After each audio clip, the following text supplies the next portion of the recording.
Key statistics in creating your 2022 annual plan.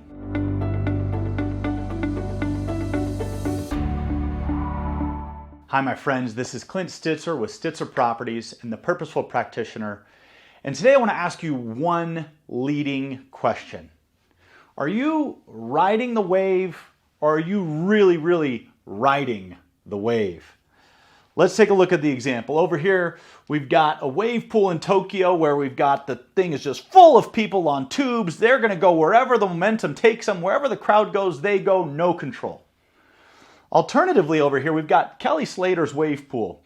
And here you've got a wave that's designed for the rider based on their skill level. They're on a board that fits them specifically. They've got a support team on a jet ski pulling him into the wave to make sure they're ready to go. They got a cameraman recording and measuring what they're doing.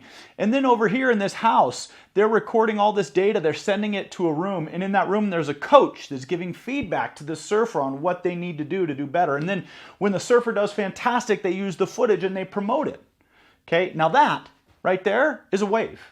And that's a wave full of people doing wherever that wave goes. Here is a wave that's chosen, it's specific, and they've got the tools, the team, the time, and the teamwork and the technique to give feedback and really ride the wave. So as you look at 2022, I want you to ask yourself the question, hey, am I just going with the flow here? Am I going to get whatever everyone else gets?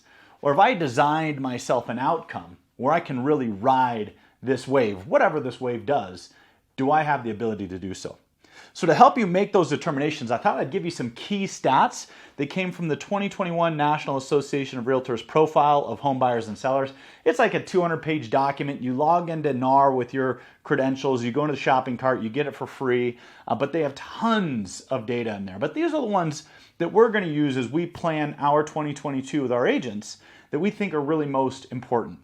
So we're going to start with, hey, how are agents found? Okay.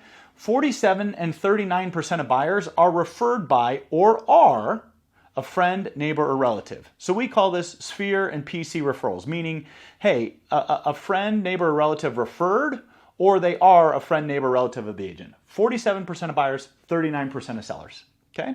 Now we look at used agent previously. Hey, this is a past client that you've worked with before that's going to use you again. 13% of buyers, 29% of sellers are repeat clients. All right. Now, what we call browsing. So this is someone inquired about a specific property online or a general website inquiry. Now, they're not talking about whether it's Zillow or Realtor or your personal IDX site. They're just saying they came from the web. 14% of buyers, look at this, only 3% of sellers. Okay. So if you're heavy in online advertising, we know nationally this is the distribution and what you're expecting if you're doing that. If you want more sellers, might not be the best place to find them. All right. Now, open house and sign call. So this is people driving around. 9% of buyers and 4% of sellers. They're driving around, they're going to open houses, or they're calling on signs in front of houses they like. So if we look at this, look, we've got people are getting Sphere or referrals from their friends and family.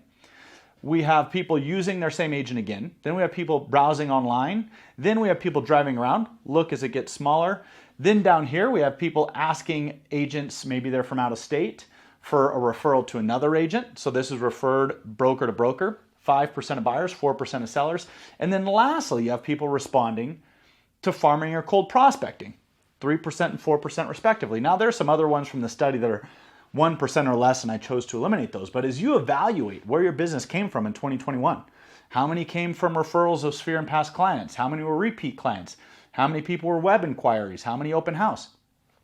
Take into consideration how you're allocating your energy and where people are coming from. Are you allocating it appropriately for your talent, your time, your teamwork, and your skill set? It's a great question. Now, the next thing we look at is what factors are these clients considering nationally when they choose an agent?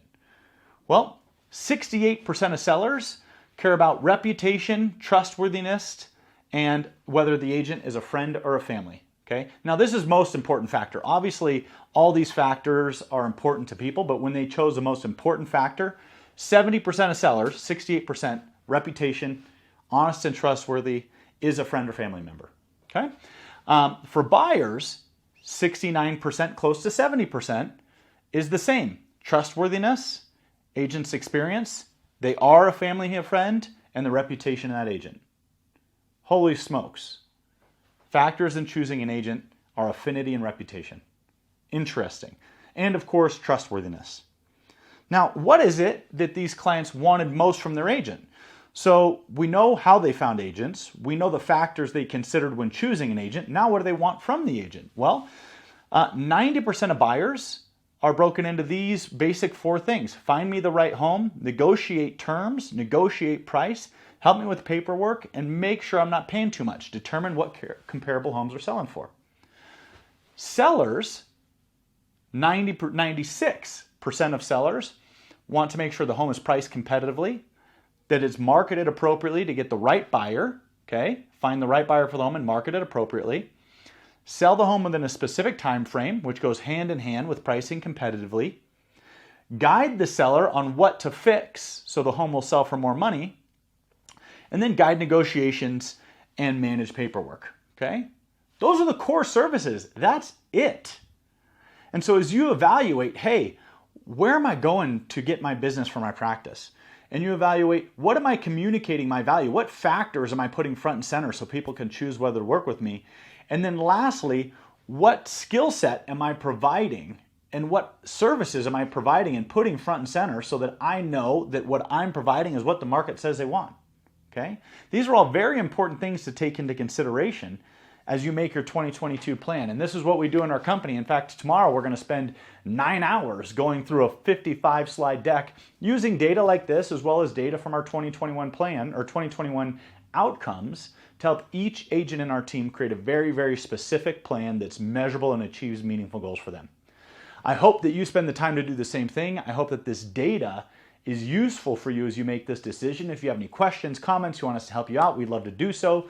Please reach out via email or call our offices, 775-393-9881. This is Clint Stitzer with The Purposeful Practitioner, wishing you great success at the end of 2021 and a fantastic and intentional 2022. Thanks again for watching.